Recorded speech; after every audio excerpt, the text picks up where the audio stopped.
Salut à tous. Nous sommes ici au Texas, à El Paso, dans une base militaire appelée Fort Bliss. Nous sommes avec M. Fabrice Mba, le Camerounais, et moi-même je m'appelle Kositande, le Togolais. Monsieur Fabrice Mba, c'est un plaisir pour moi de vous rencontrer comme un combattant, un ami combattant. Mais j'ai quelques questions pour vous. Pouvez-vous, en grosso modo, parler de votre parcours, de votre vie et comment vous êtes rentré dans l'armée américaine? Bonjour, mon nom c'est Mba Fabrice, bienvenue. Je suis d'origine camerounaise. Je viens de très loin. S'il fallait parler de mon parcours, on pourrait passer peut-être 2 semaines. Pour dire que je suis quitté du Cameroun, je suis allé en Corée du Sud. J'étais mannequin avant. Je suis allé en Corée du Sud pour un défilé de mode. Dieu m'a aidé, je suis allé au Japon. Et par miracle, je suis arrivé aux États-Unis. Étant aux États-Unis, je cherchais l'équilibre dans ma vie. Raison pour laquelle j'ai décidé d'entrer à l'armée américaine. Lorsque je suis entré à l'armée américaine, ce n'était pas facile. J'ai essayé de m'adapter parce que je suis dans un nouveau pays où on parle anglais et il fallait m'adapter au niveau de vie, quoi. Donc, c'est la contraction de mon histoire. Ok, merci beaucoup. Toute décision est guidée par quelque chose. Soit peut-être c'est pour le prestige ou bien c'est un avantage quelconque. Qu'est-ce qui vraiment vous a poussé à rentrer dans l'armée américaine? Je suis entré à l'armée américaine pour chercher l'équilibre. Parce qu'il y a une différence entre avoir une carrière et avoir un emploi. Vous pouvez avoir un emploi et on peut vous licencier, on peut vous chasser n'importe quand, n'importe comment. Mais lorsque vous bâtissez une carrière, la carrière peut vous amener à aller en retraite de manière paisible.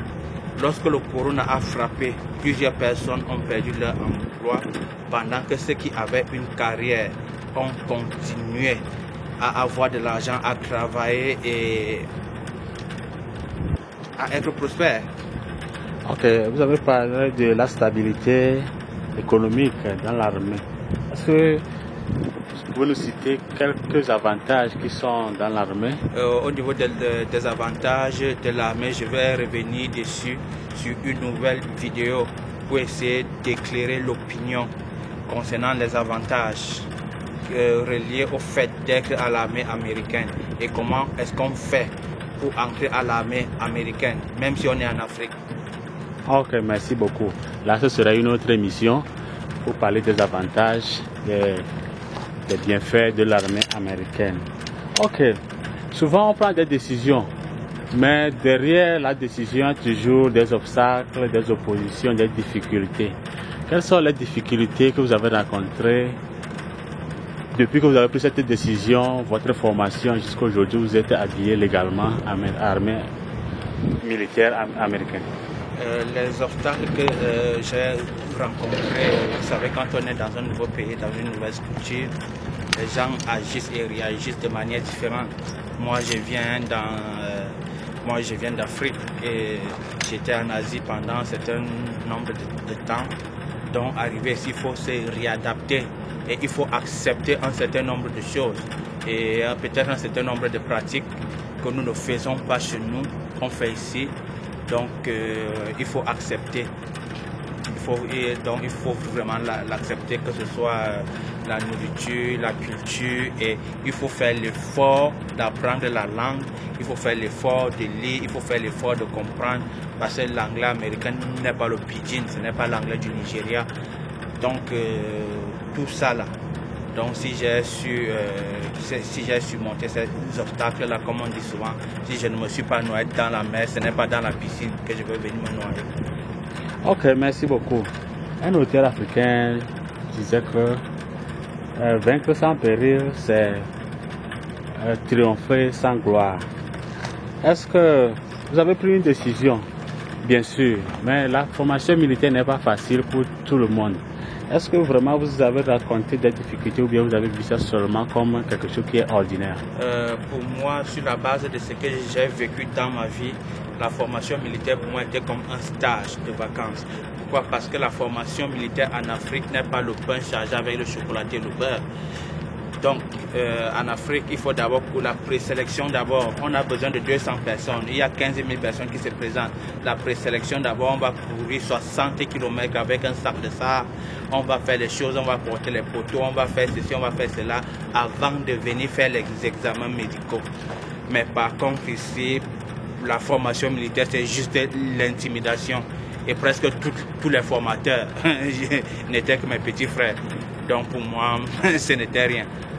Ok, merci beaucoup.